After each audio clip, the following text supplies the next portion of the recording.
I have a problem. I have a really bad problem. I gotta stop. And I think maybe I can.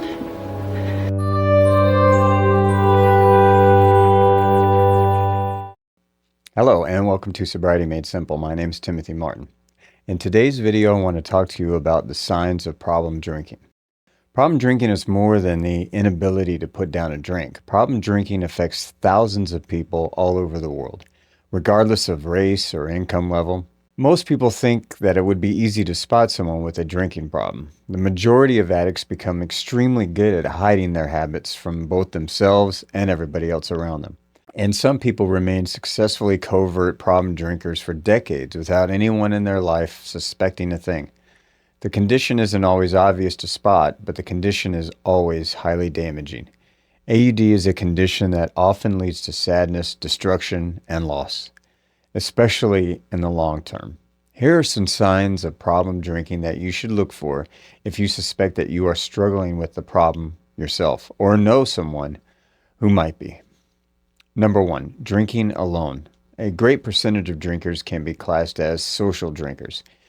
These types of drinkers prefer to have drinks with their friends and will often go out to drink in groups. Now, in a group dynamic, it's easy for someone to hide problem drinking until someone from the group might say, "I think you're drinking too much," or "Shouldn't you slow down?" But this problem doesn't exist if you start drinking alone. You should always take note that if you have a sudden change in your drinking routine from drinking in a group to preferring to drink by yourself, it's almost always a bad sign, a sign that you don't want somebody else to know how much you've been drinking. Number 2, a problem drinker will justify their consumption. Most problem drinkers would tell you how much they drink is their business. If you're saying it's none of their business how much you drink, if you're saying, "I didn't know anyone was counting," or excuses like that, then you probably have a problem drinking.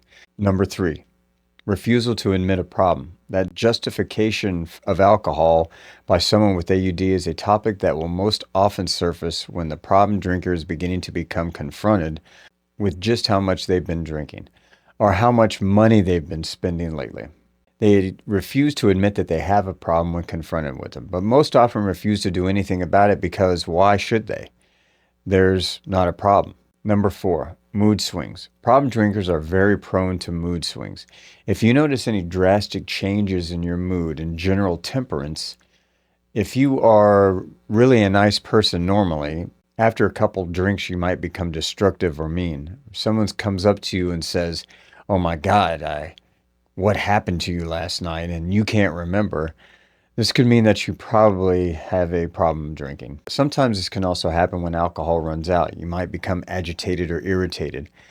You're waiting too long for a drink at a bar. It might upset you. If this does, you might consider stopping. Number 5, tolerance. Casual drinkers have a varying degree of tolerance. Most people know when they start to hit their limit or their tolerance threshold. Same people are usually very happy to put their drinks down at that point and get away from alcohol. They've had enough. But problem drinkers like us find this next to impossible to do. We'll keep drinking until we black out or pass out or something happens to stop us from drinking, or simply just run out of alcohol. Is your tolerance going up? Do you have to drink more to have the same effect? Number 6, the inability to stop. AUD is characterized by the inability to stop drinking. This means that the drinker usually can't say no just after one drink. They always have to push the boundaries of drinking until they either pass out or black out or something horrible happens. Now, some problem drinkers like myself do this very carefully and will drink throughout the day and go to great lengths to hide the fact that they are doing so from others. That was me. Problem drinkers will instead decide to drink alone, where no one else is there to keep an eye on their alcohol consumption. But the characteristics in both cases, the fact that they cannot stop themselves from drinking, always remember that. AUD is an illness and should be treated as such, okay? Number 7, general secretive behavior. It takes time and effort to hide problem drinking. The problem drinkers will try everything they can to hide the fact that they are drinking on the side, especially if they have already promised to stop. You might notice yourself keeping weird hours, or prefer to be alone for long periods of time. You might notice that you've been taking frequent breaks at your job, or in social situations, you might notice that you carry alcohol with you, hidden, and make excuses to step out or get away.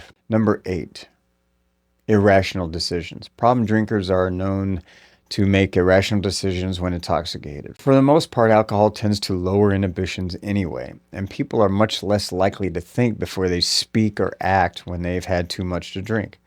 This means that people who have drank too much often say things that they would never say sober, or do things that they would never do when they're not drunk. This includes spending large amounts of money, verbal and physical abuse.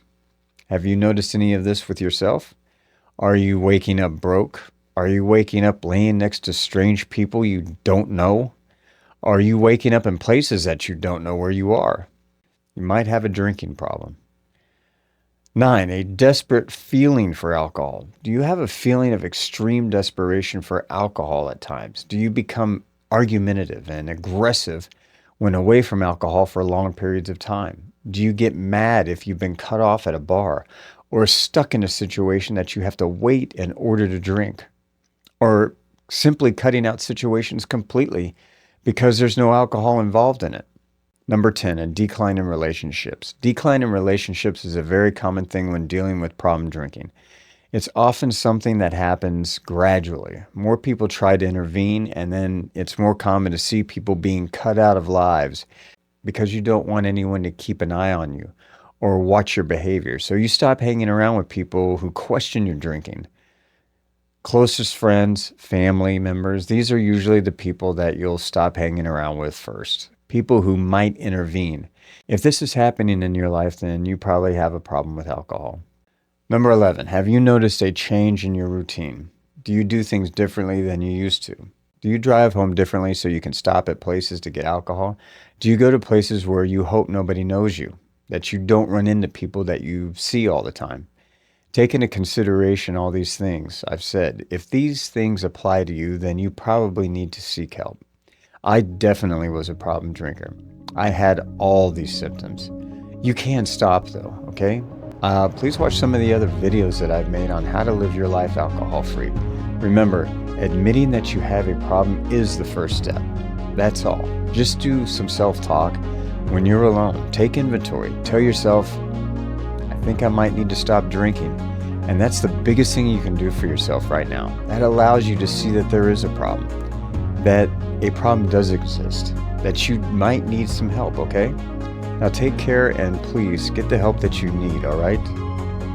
Thanks for watching, and we'll see you in the next one, okay? Bye.